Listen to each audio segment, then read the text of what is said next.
3 distinguidos panelistas nos acompañan, muy reconocidos por sus opiniones en la prensa, en los medios de comunicación. Carlos Basombrío, ¿cómo te va, Carlos? Un gusto, Chema. ¿Qué tal? A Carlos Basombrío lo leemos en el diario Perú 21, es además el defensor del lector ante todas las agresiones que nosotros los periodistas solemos cometer. Bien por eso. Carlos Fernández de Sarebo, ¿cómo estás, Carlos? Continúa. Perdón, Carlos, es que yo he sido alumno del papá de este muchacho.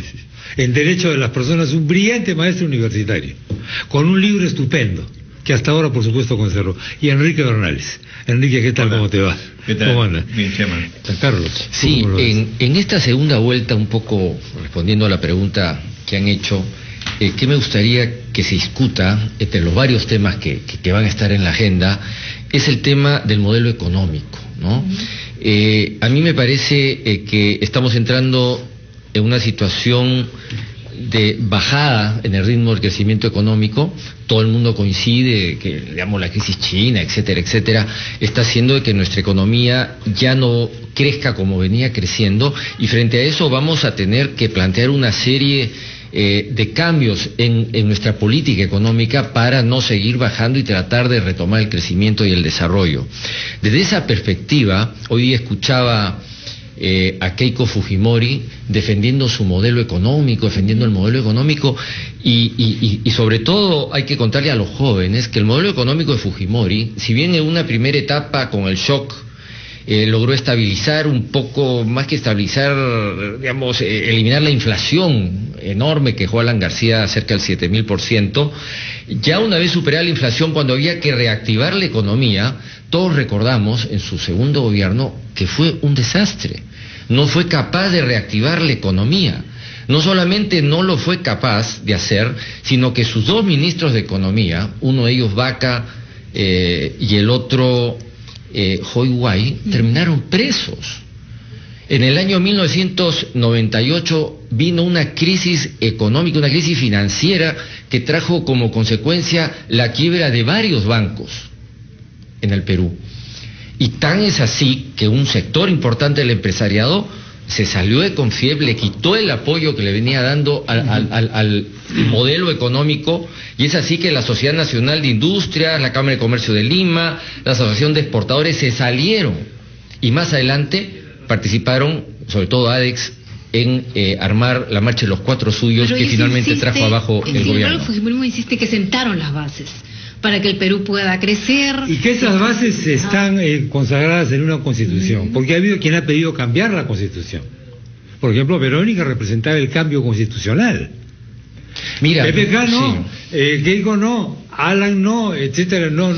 Mira, frente al modelo económico de Alan García en su primer gobierno, que fue un desastre, probablemente el peor gobierno de la República Peruana, ya, pero luego viene Fujimori, y estamos de acuerdo en que ordena la economía, estabiliza la economía. Desde esa perspectiva, digamos, sentó las bases de crear un orden fiscal. Tiene méritos obviamente indiscutibles, ¿no es cierto? Es un poco eso lo que se ha estado discutiendo. Pero cuando ya se debió pasar de una etapa de estabilización de la inflación al crecimiento económico y al desarrollo, fue un fracaso. Ahora, si bien el Fujimorismo y PPK, algunos señalan de que defienden lo mismo, que el programa económico casi es el mismo, los dos hablan de cambios. Pero a diferencia, como señalaba Chema, que Verónica hablaba de un cambio de la Constitución, de un cambio radical, creo que ni Pedro Pablo Kuczynski ni Keiko Fujimori plantean cambios radicales. ¿Cuáles son Es un poco un tema de la agenda, porque no hay que olvidar. Además, estos resultados reflejan que el votante quiere un cambio, ¿no? No hay que olvidar que el señor Humala también gana la primera vuelta diciendo que va a cambiar la Constitución. Y no solamente eso, a la hora de jurar, jura por la Constitución del 79. Y bueno, entonces hay un continuum, hay un sector de la opinión pública, no hay que negarlo, que quiere ese cambio.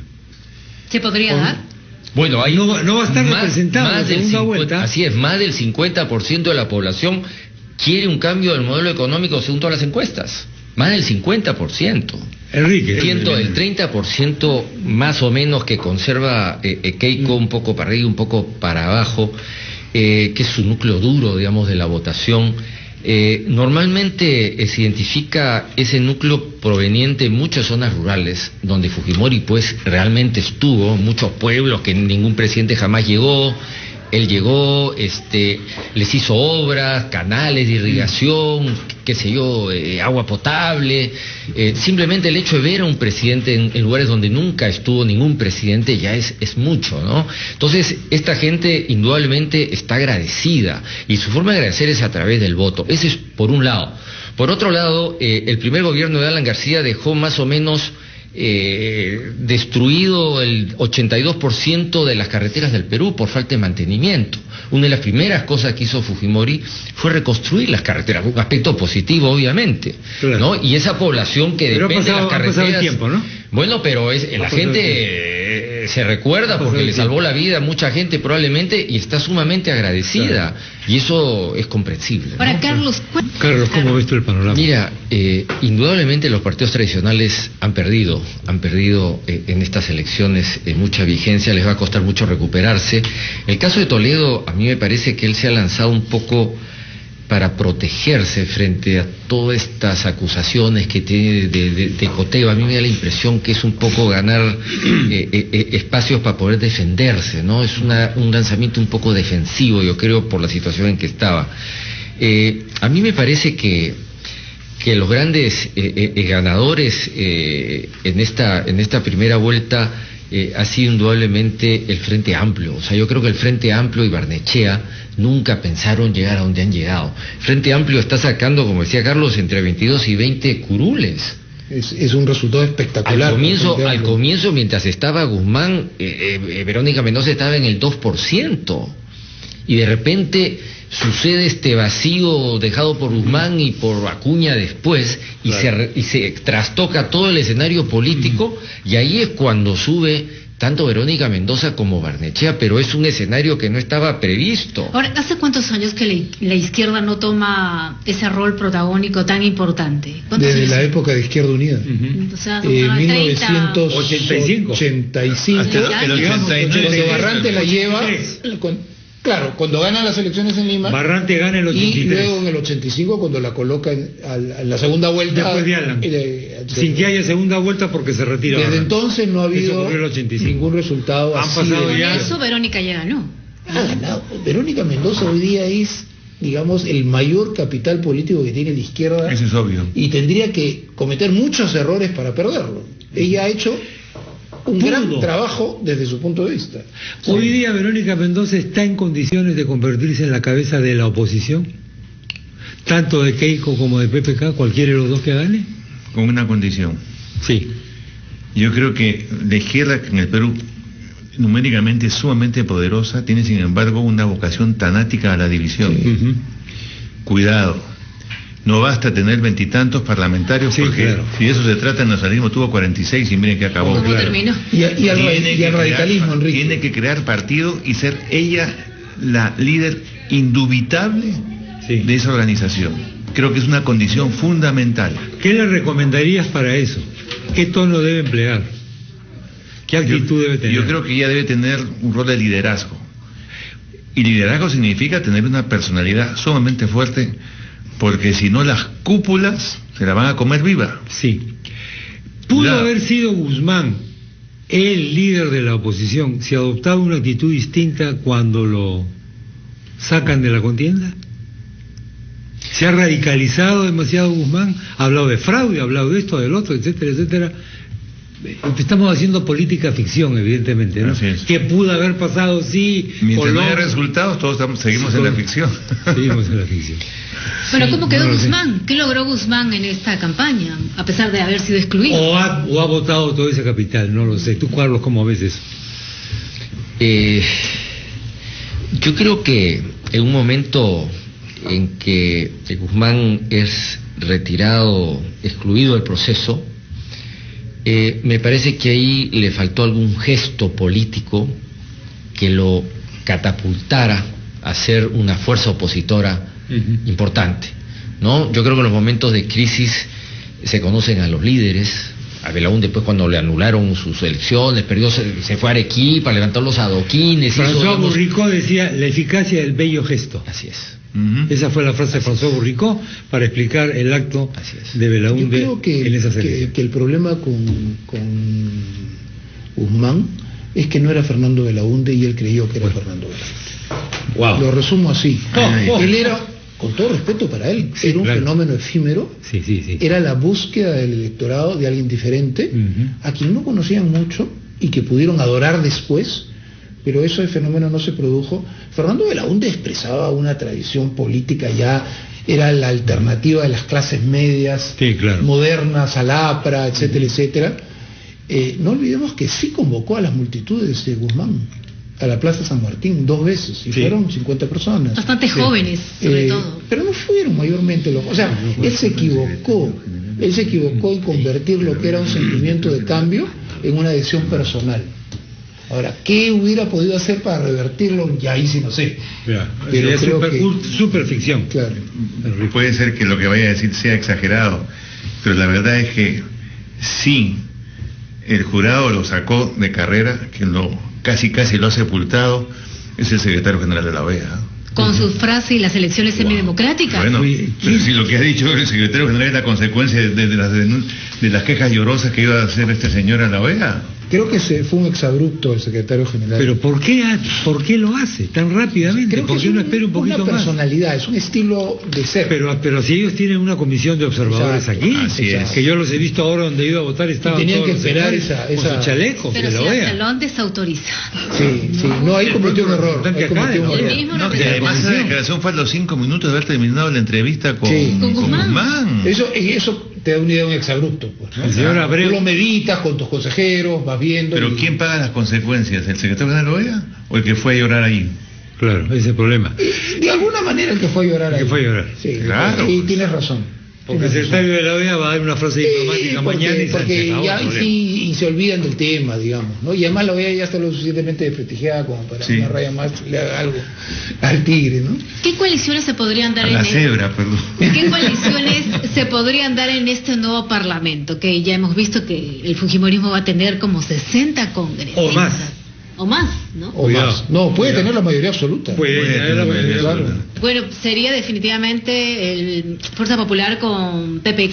Yo creo que no vamos a tener alianzas formales como no las tuvimos en el Congreso anterior. Creo que va a haber alianzas semiformales porque todos quieren, gane PPK o gane Keiko, la siguiente oportunidad. Entonces lo que vamos a tener son decisiones tomadas en función a circunstancias específicas y temas específicos. Probablemente en economía coincidan más los de Keiko con los de... Probablemente de repente puede haber coincidencias entre los de PPK y supongamos que pierdan y los del Frente Amplio en exigencias democráticas a Keiko. Me da la impresión que va a ser de esa manera. No creo que haya alianza AP-PPC o alianza APRA. Creo que no va a ser así.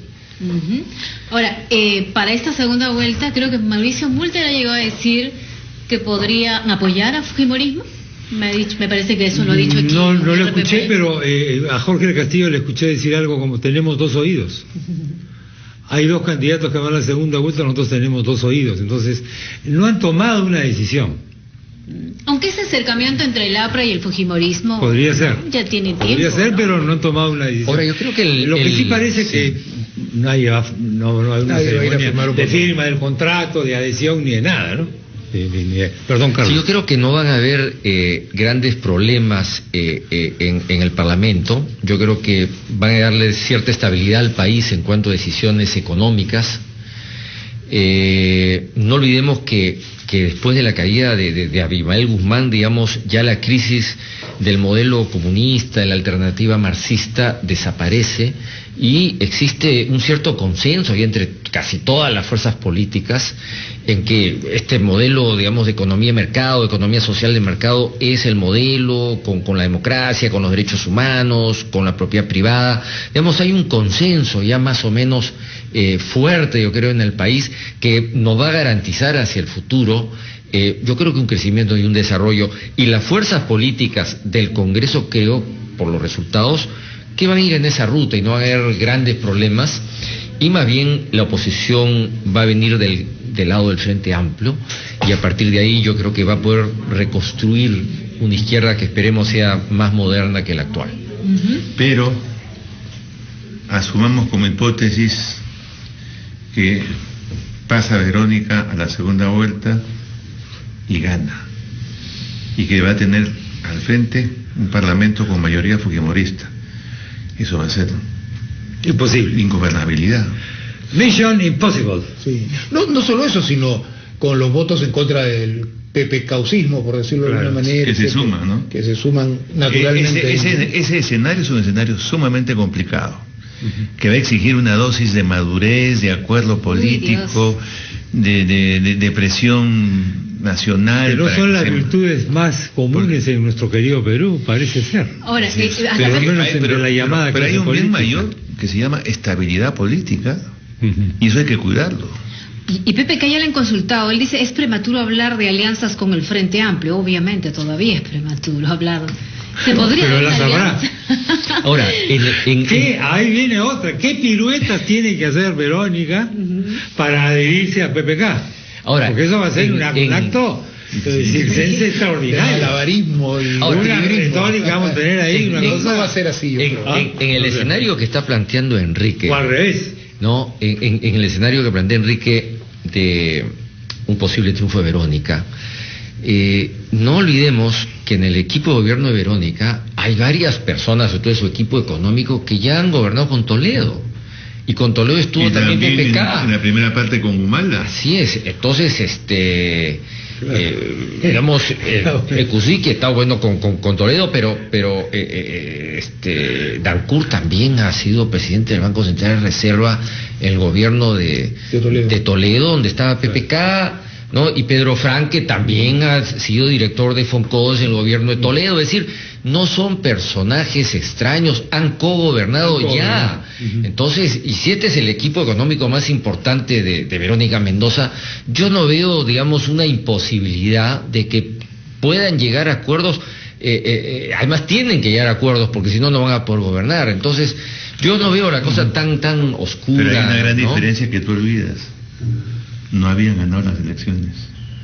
Claro. Bueno, eso es un cambio de escenario importantísimo. Se incorporaban a un gobierno que no era el suyo. No era el suyo. Es verdad que no es la misma situación ni el mismo contexto, ¿no? Pero Verónica Mendoza, para poder gobernar, va a tener que hacer eso, si no va a fracasar su gobierno. Bueno, ahora, en caso